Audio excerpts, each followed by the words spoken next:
Okay, got this stuff all cleaned up again. Got the new bushing put in here and honed to fit. Here's our new shaft. They all match each other. This thing's way up here. Just put it where you can see better. There you go. So these are nice and easy. You want to make sure you can feel a little bit of jiggle noise. I don't know if you can hear that noise. So you want just a little bit of clearance. Don't make it too tight, it'll stick. So we don't want it wobbling like it was before. Alright, so that's ready to go back together at this point. So what we need to do is put a seal in the end of this, and it should be able to go slam back together. I'm going to give all my ports.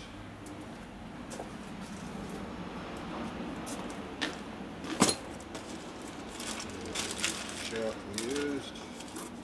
That's the shaft we didn't use. Okay, here's the gaskets we're going to use. These are format gaskets. Just tighten down. No sealer needed. Just put them down.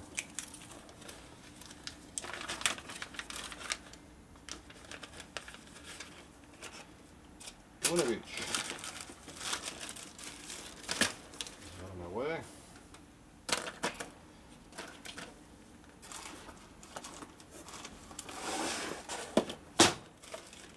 we have a high gear seal. That's for 5-speed. 5-speed. 5-speed.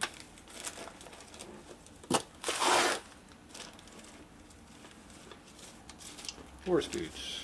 That one, or this one. They all look about the same. Let's go with the cycle gasket. Let's see, this is 86 to 90. Huh. 86 to 90, that should be a 5-speed part. It looks like a 4-speed part to me.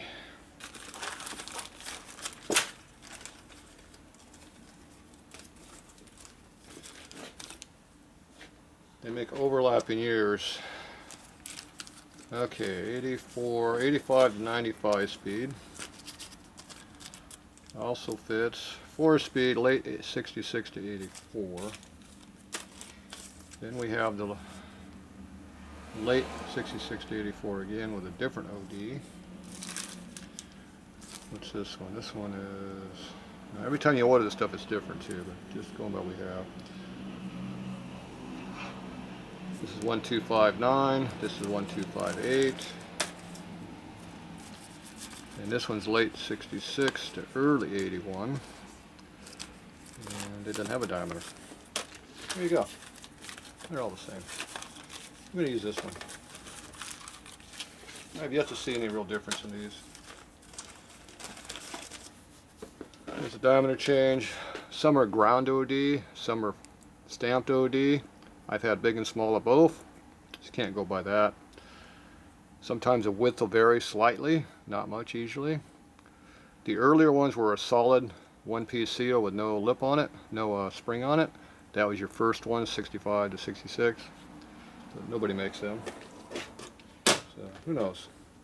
Pretty much just install them. If they go in tight, they're good.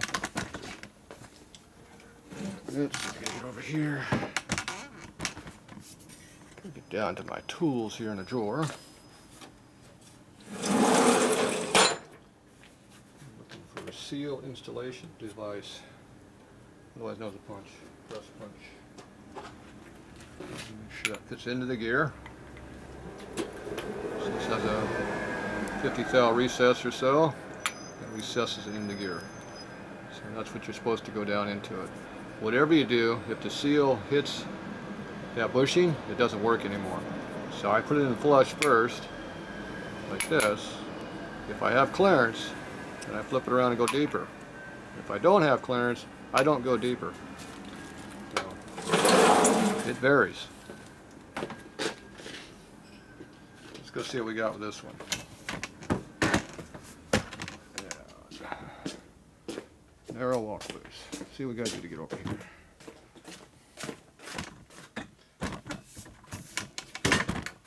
This new tripod's a little bit more user-friendly. Doesn't mean it doesn't have issues though. Hard tripod to use is one of the problems. Okay, cylinders need to be honed. And go over here. Okay, gear, seal. Now this seal has to go in flat. If it goes in an angle, it'll catch the edge of this lip and just fold it right around. Junk, can't use it. It's the same problem when you try to install it when it's assembled. You really need to put a tube on this and hit it one shot. Boom. If it catches that lip, it folds it, it's no good. And it's hard to do. The other thing I found that is, take the stupid nut off because the nut compresses things a little bit, makes it even harder to put in. So take your nut loose before you do it. You don't take it off, but loosen it. It has to go flat. Very important.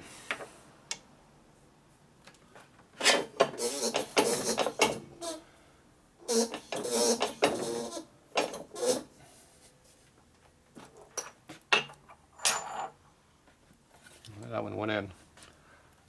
Okay, you roll the seal back. Okay, if I push this seal in any deeper, it'll hit the bushing. It will not work. So stop it flush.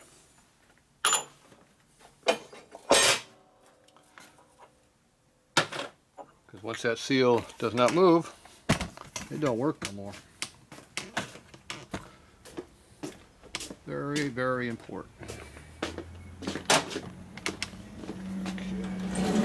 Okay. Forward.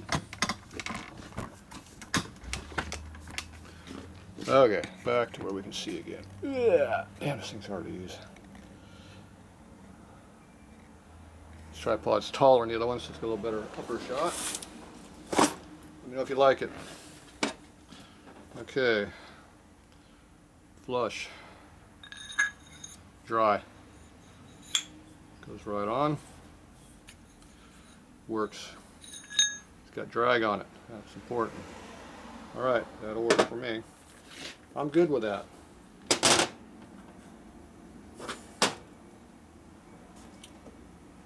Next thing I like to do is take capillary action Loctite, otherwise known as wicking grade.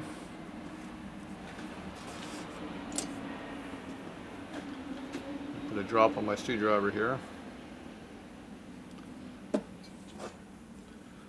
Then I take a drop, lay it right where I want to on the gear, like that. Let it roll around.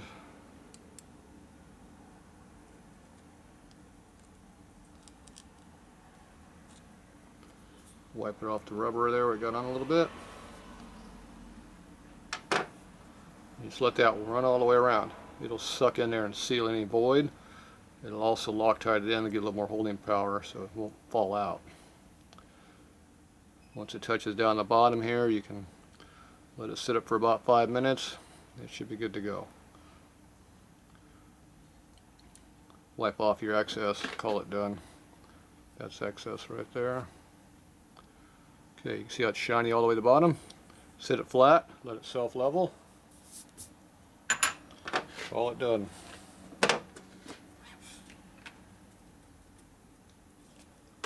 Don't know if that helps any, but I always do it. Okay. We're also going to need a new rubber seal for the counter shaft. Maybe. Maybe not. Here. That needs to be built up. Okay, this is our main shaft. Our ball bearing. This is no good. Appears to be shorter than stock. Here's our counter shaft. This had 3-bond seal in there. I'm just going to use the same O-ring as it looks good. Put a sealer on it, shove it back in the hole like before. Should be fine. This I got to find a seal to go in it for the nut, or replace it.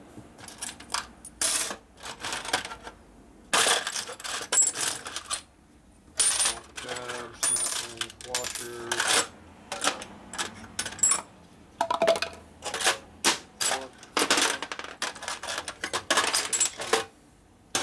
Chainer plate.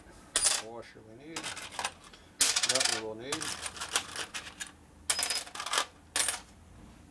Some of these things are still oily a little bit.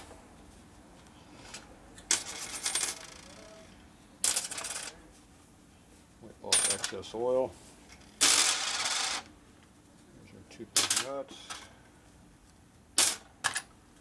Locking tabs. Got that for now. Here. Okay, we got our important parts out. So we got high gear, the right side main shaft. They're in there. Here's our lock tab. Bend that up slightly from where it is, a little bit bent. Pair of flat bell nose pliers, duck bill pliers I call them. That's what Dad used to call them. Bend it up a little bit so you can get under it. I also take these other ones and bend them up slightly also. Makes it easier to get the tool under there, to pull them under there, and get under it a little bit. You don't want to be pushed to get your retainer, it screws it up. So this sits in here flat like that, it gives you a little bit of something to get on there and pop them up with. Okay, here's our locking tab, here's our nut. That's good. This is our 3rd gear snap ring. You can re-bend it slightly.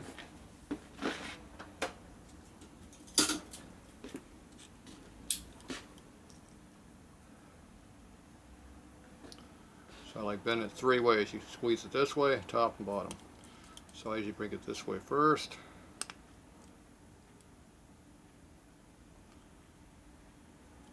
Get it so it's a little bit smaller.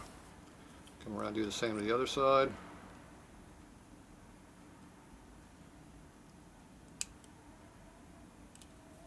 You gotta go just far enough that it bends down, no extra. If you go too far, it'll overbend it and it'll break it too sometimes.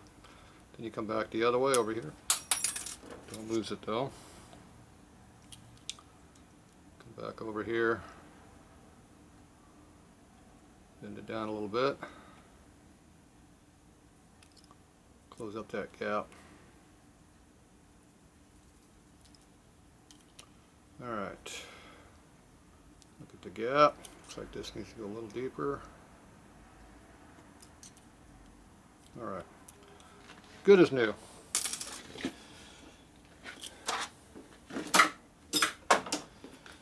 A lot of times I do that to new ones too. Okay, 3rd gear washer. It's right here. These two go together. You got low gear, high gear shift clutch. Here's our 3rd gear. These go into that.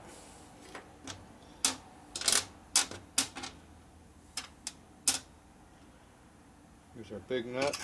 Big nut is for the ratchet gear over here, so that goes with that. There's our ratchet gear. They actually go over here, but I'm getting them out of the way. This we'll put on later. Here's our high gear washer. There we go, high gear. It goes right there. Let's see, put the best side up. Maybe this one.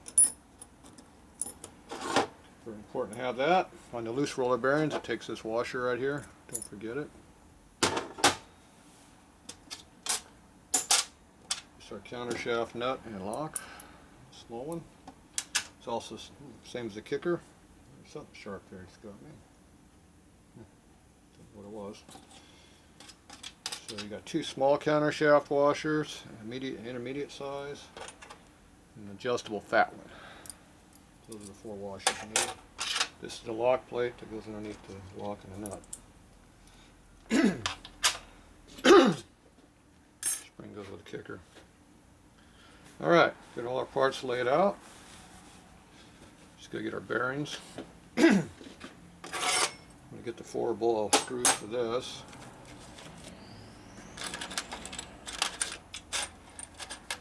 They were Phillips flathead like this. Chrome plated ones are for the outside. So they look similar. Similar angles, similar lengths, but they are different. Get the right ones. Let's see. Here's our oiler. That has a straight slot one on it.